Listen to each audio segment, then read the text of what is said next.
So dear friends, तो पिछले lecture में हम लोगों ने देखा था कि किसी भी सिंपल लीनियर रिग्रेशन यूज करके प्रिडिक्टिव मॉडल कैसे बनाते हैं। अब हम लोग नेक्स्ट स्टेप की तरफ मूव कर रहे हैं जिसमें हम लोग सीखेंगे कि multiple linear regression algorithm use करके प्रिडिक्टिव मॉडल कैसे बनाते हैं। तो इस पर्टिकुलर लेक्चर में दो चीज़ हम लोग सीखेंगे। एक तो हम लोग सीखेंगे कि ये मल्टीपल लीनियर रिग्रेशन मॉडल होता क्या है, means we will try to understand concept of multiple linear regression. और फिर इस एल्गोरिथम को हम लोग पाइथन में एक पर्टिकुलर डेटा सेट पे अप्लाई करेंगे, अपना एक wonderful predictive multiple linear regression model बनाएंगे और बनाने के बाद फिर उस पे हम लोग क्या करेंगे, प्रिडिक्शन करेंगे। ठीक, तो चलिए स्टार्ट करते हैं। तो हमको क्या करना है, हमारा हम जो प्रॉब्लम हमको सॉल्व करनी है वो क्या करनी है, I we need to make a to predict the price of a home based on area, bedroom and age. तो हमारे पास एक डेटा सेट है जिसमें फ्लैट्स के एरिया हैं, फ्लैट्स में कितने बेडरूम हैं, फ्लैट्स एज मतलब फ्लैट कितना पुराना है, और फ्लैट का आपका प्राइस कितना है। ठीक, तो ये डेटा आपको दिया हुआ है।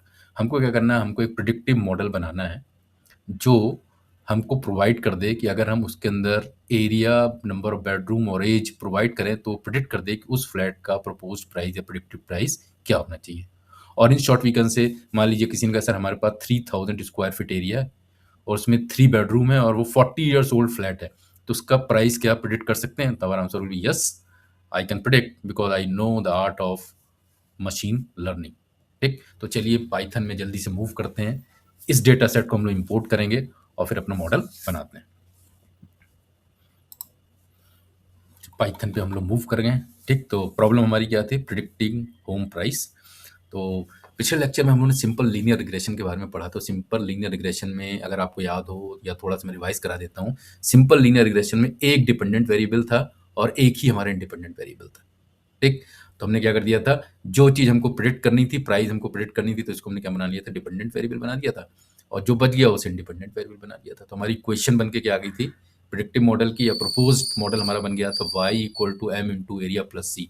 यहाँ पे y आपका क्या है, यहाँ पे प्राइस है, तो हम कह सकते हैं इक्वेशन बन गई थी price equal to M into area plus C. Area और प्राइस आपको गिवन है, हमें क्या निकालना था, एम स्लोप निकालना था और इंटरसेप्ट निकालना था। अब मल्टीपल लीनियर रिग्रेशन के केस में थोड़ा सा आपका क्या हो गई, कहानी थोड़ी सी चेंज हो गई। क्या चेंज हो गई, जल्दी सीख लेते हैं। मल्टीपल लीनियर रिग्रेशन में डिपेंडेंट वेरिएबल तो एक ही होगा, लेकिन इंडिपेंडेंट वेरिएबल आपके क्या हो गए, मल्टीपल हो गए। ठीक, मल्टीपल जैसे इंडिपेंडेंट वेरिएबल हुए या दो से ज़्यादा हुए तो प्रॉब्लम सिंपल लीनियर रिग्रेशन से किस में कन्वर्ट हो गई, मल्टीपल लीनियर रिग्रेशन में आपकी चेंज हो गई। ठीक, तो हमने सर डिपेंडेंट वेरिएबल जो हमको प्रिडिक्ट करना था, प्रिडिक्ट तो अभी भी हमें क्या करना है, प्राइस करना है, तो वाई इक्वल टू प्राइस ले लिया। बट इंडिपेंडेंट वेरिएबल हमारे क्या हो गए, अब तीन हो गए, एरिया है, ठीक है, बेडरूम है और आपका एज है। ठीक, तो फ्लैट का एरिया क्या है, फ्लैट में कितने बेडरूम्स हैं, और फ्लैट एज मतलब फ्लैट हमारा कितना पुराना है। तो इक्वेशन हमारी क्या हो गई, सिंपल लीनियर इक्वेशन में थी price equal to M into area plus C, but क्योंकि यहाँ पे इंडिपेंडेंट वेरिएबल हमारे तीन हो गए तो इसलिए इक्वेशन होगी वाई मतलब price equal to M one into area, पहला independent variable, plus M two into number of bedrooms, second independent variable, and plus M three into age of the home, third independent variable, और C हमारा क्या हो गया, intercept हो गया। तो जितने इंडिपेंडेंट वेरिएबल्स होंगे उतने आपके M1 M2 M3 मतलब उतने आपके रिग्रेशन कोफिशिएंट्स यहाँ पे हो जाएंगे। क्योंकि तीन इंडिपेंडेंट वेरिएबल हैं इसलिए आपके इंडिपेंडेंट रिग्रेशन कोफिशिएंट आपके M1 M2 M3 कितने हो गए, तीन हो गए। ठीक, तो एज यूजुअल हमने इंपोर्ट कर लिए, अपना पांडाज इंपोर्ट कर लिया, नंपाई कर लिया, sklearn इंपोर्ट कर लिया। ठीक है, sklearn हमने आई हैव ऑलरेडी टोल्ड वो पैकेज है जिसके थ्रू हम लोग मशीन लर्निंग मॉडल के फंक्शंस को क्या करेंगे, इंपोर्ट करेंगे। ठीक, फिर एज यूजुअल हमने अपनी फाइल को क्या कर लिया, इंपोर्ट कर दिया। ठीक, पांडाज में pd dot read underscore CSV, क्योंकि फाइल हमारी CSV फॉर्मेट में थी तो हमने अंडरस्कोर CSV यूज़ कर लिया और अपने डेटा को यहाँ पे डिस्प्ले करा दिया। जैसे ही आप इस लाइन को रन कराएंगे, ठीक, आप देखेंगे आपका वार्निंग को आप छोड़ सकते हैं, तो हमारा ये डेटा डिस्प्ले होके आ गया। ठीक है, देखिए सेम डेटा जो हम लोगों ने डिस्कस किया था, ये एरिया आ गए, ये बेडरूम्स आ गए, ये कितना पुराना हमारा फ्लैट है, और ये इसके क्या आ गए, प्राइस आ गए। ठीक, अब यहाँ पे हमने देखा रहे सर एक तो ये मिसिंग वैल्यूज आ गई, NaN मीन्स जैसे ही NaN आ जाता है तो हमें ध्यान रखना है कि NaN मीन्स कि ये आपकी मिसिंग वैल्यूज है। तो हमने सर ये मिसिंग वैल्यूज से तो प्रॉब्लम हो जाएगी, तो इसको कैसे सॉल्व करते हैं। तो मिसिंग वैल्यूज को एड्रेस करना ये किस मशीन लर्निंग में आता है, प्री प्रोसेसिंग के पार्ट में आ जाता है, कि हम लोग अपने डेटा को एनालिसिस करने से पहले उसकी क्या कर देंगे, प्री प्रोसेसिंग कर देंगे। तो जल्दी से प्री प्रोसेसिंग करके देखते हैं। तो देखिए नल वैल्यूज हमारी किस कॉलम में आई है, बेडरूम वाले कॉलम में आई है। तो हमने कहा इसको ऐसा कर देते हैं कि इसमें जितनी भी वैल्यूज बेडरूम वाले कॉलम में है इसका मीडियन निकाल लेते हैं और जो मीडियन निकल के आएगा उसको यहाँ पे मिसिंग वैल्यू से क्या कर देंगे, रिप्लेस कर देंगे। तो now we have to do two things. पहले हम इस कॉलम की सारी वैल्यूज का मीडियन निकालेंगे, और जो मीडियन निकल के आएगा उसको इससे क्या कर देंगे, रिप्लेस कर देंगे। तो चलिए जल्दी से सीखते हैं कि इस काम को हम लोग पाइथन में कैसे करेंगे। तो सबसे पहले हमने क्या कर दिया, मीडियन निकाल लिया। तो हमें मालूम है किसी भी स्पेसिफिक कॉलम का अगर आपको डेटा उठाना हो तो तरीका है क्या, df डॉट बेडरूम्स। तो हमने क्या लिख दिया, df डॉट बेडरूम्स लिखा और डॉट मीडियन। जैसी मीडियन फंक्शन को आप कॉल करेंगे, इस कॉलम की जितनी भी वैल्यूज हैं उसकी क्या कर देगा, मीडियन वैल्यू निकाल देगा। और आउटपुट आपका देखिए कितना आ गया, ये आपका 4 आ गया। अब हमें क्या करना है, इस 4 को जो मिसिंग वैल्यूज है उसमें क्या कर देना है, यहाँ पे पुट करना है।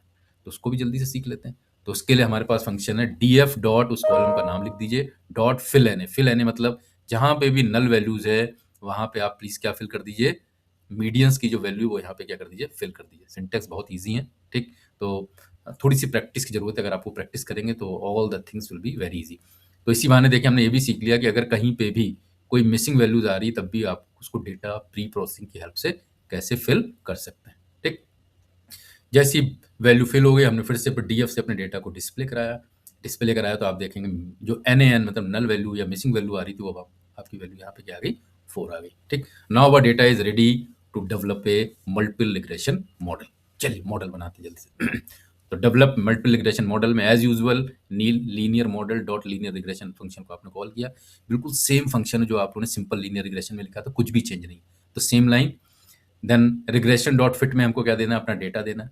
तो डेटा में कॉमा के बाद हमने कहा था यहाँ पे क्या आएगा, डिपेंडेंट वेरिएबल आ जाएगा। डिपेंडेंट वेरिएबल हमारा प्राइस है, तो हमने डीएफ डॉट प्राइस ले लिया। अब किसी ने कहा सर इंडिपेंडेंट वेरिएबल में कौन सा डेटा है, इंडिपेंडेंट वेरिएबल में डिपेंडेंट वेरिएबल को छोड़ के वो सारे कॉलम की वैल्यूज आएंगी। तो 3 वैल्यू लिखने से बेटर है हमने यहाँ पे क्या लिख दिया, डीएफ डॉट ड्रॉप।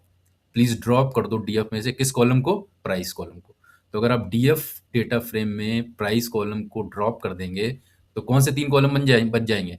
तो देखिए अगर आपने प्राइस को ड्रॉप कर दिया तो कौन से कॉलम बच गए, एरिया, बेडरूम और एज।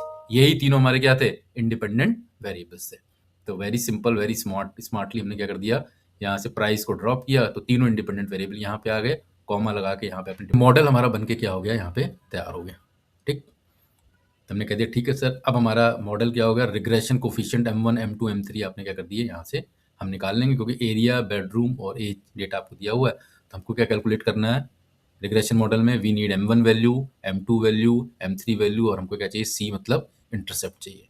तो जैसे ही आप रिग्रेशन डॉट कोफिशिएंट अंडरस्कोर वाली लाइन को रन कराएंगे, आप देखेंगे तीनों M1 M2 M3 की वैल्यू आपके सामने आ जाएगी। तो देखिए 3 वैल्यूज आपके सामने आ गई। ये वैल्यू किसकी हो गई, आपकी M1 मतलब एरिया का रिग्रेशन कोफिशिएंट की वैल्यू 112.06 आ गई। बेडरूम के कोफिशिएंट रिग्रेशन कोफिशिएंट की वैल्यू मतलब M2 की वैल्यू 2388.88 आ गई। और एज के रिग्रेशन कोफिशिएंट M3 की वैल्यू आपकी -3231 आ गई, ठीक। हम कहेंगे सर ये माइनस मतलब क्या हो गया, माइनस मतलब क्या हो गया, वो ये कह रहा है कि सर जितना मकान या जितना फ्लैट पुराना होगा उतना प्राइस उसका क्या हो जाएगा, उतना प्राइस उसका कम हो जाएगा, ठीक। तो उसका कहने का मतलब जितना फ्लैट पुराना होता जा रहा है, डेटा से निकल के आया, उसका प्राइस उतना क्या होता जा रहा है, माइनस होता जा रहा है। इसीलिए M3 की वैल्यू यहाँ पे क्या आ गई है, निगेटिव में आ गई, ठीक। तो वो ये कह रहा है कि एरिया जितना ज़्यादा होगा फ्लैट का प्राइस ज़्यादा होगा क्योंकि रिग्रेशन कोफिशिएंट की वैल्यू पॉजिटिव आई है। बेडरूम्स जितने ज़्यादा होंगे कॉस्ट आपकी क्या होगी, ज़्यादा होगी। लेकिन M3 एज के रिग्रेशन कोफिशिएंट की वैल्यू निगेटिव आई, इसका मतलब वो कह रहा है कि एज फ्लैट जितना पुराना होगा उसकी प्राइस उतनी क्या हो जाएगी, कम होती जाएगी। तो ये पैटर्न मल्टीपल रिग्रेशन में निकल के आया है, ठीक। तो रिग्रेशन कोफिशिएंट से तीनों M1 M2 M3 regression coefficient की वैल्यू आपको मिल जाएगी। जल्दी से इंटरसेप्ट भी देख लेते हैं। इंटरसेप्ट निकालने के लिए आपको पता ही है, रिग्रेशन डॉट इंटरसेप्ट अंडरस्कोर कर दिया तो ये वैल्यू आ गई 221,323.001, ये वैल्यू आ गई। तो हमने कहा सर फाइनल मॉडल हमारा क्या बन के आ गया, हमने कहा फाइनल मॉडल हमने यहाँ पे इक्वेशन आपकी क्या थी, price equal to M1 into area this थी। हमने क्या कर दिया, M1 M2 M3 और C की वैल्यू अपने मॉडल में पुट कर दिया। M1 की वैल्यू 112.06 थी, ये वैल्यू पुट कर दी। M2 में M2 की वैल्यू पुट कर दी, M3 में M3 की वैल्यू पुट कर दी जो कि आपकी माइनस में आई थी, आपने देखी थी। और रिग्रेशन कोफिशिएंट की वैल्यू कितनी आई थी, 221,323, तो 221,323 आ गई। और ये आपका मल्टीपल रिग्रेशन यूज करके प्रिडिक्टिव मॉडल बन के हमारा क्या हो गया, तैयार हो गया। हमने कहा सर अगर हमको एक वैल्यू प्रिडिक्ट करनी है फ्लैट की, उस फ्लैट की जिसका एरिया 2500 है, जिसमें 4 बेडरूम है और वो 5 ईयर्स पुराना है, तो क्या हमारा मॉडल ये प्रिडिक्ट कर देगा, हमने बिल्कुल कर देगा। तो आपने क्या कर दिया, रिग्रेशन डॉट प्रिडिक्ट फंक्शन को कॉल किया, उसमें तीनों वैल्यूज़ आपने क्या कर दी, पास कर दी। एरिया, बेडरूम 4 एंड एज आपका 5। जैसे ही आप इस लाइन को रन करेंगे, वो बता देगा सर उस फ्लैट की कॉस्ट आपकी 578876.03 निकल के आएगी। ठीक, तो कोई भी एरिया आप दे सकते हैं, कितने भी नंबर ऑफ बेडरूम दे सकते हैं, कितना भी एज दे सकते हैं। You need to only change this particular values और आपका प्रिडिक्टेड प्राइस उस फ्लैट का निकल के आ जाएगा। तो the process is very simple.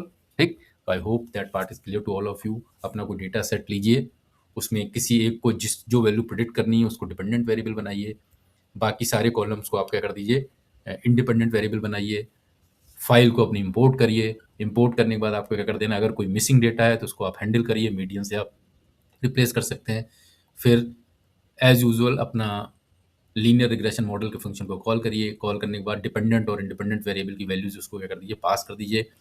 Model आपका बन के तैयार हो जाएगा। ठीक, और फिर प्रिडिक्ट फंक्शन से आप वैल्यूज पुटअप करिए इंडिपेंडेंट वेरिएबल की, और प्रिडिक्टेड वैल्यूज निकल के आपकी आ जाएगी। तो that's all for multiple regression model. Please practice करें, जितनी प्रैक्टिस करेंगे उतनी आपकी मशीन लर्निंग की स्किल क्या हो जाएगी, फर्दर डेवलप्ड होगी। Thank you so much.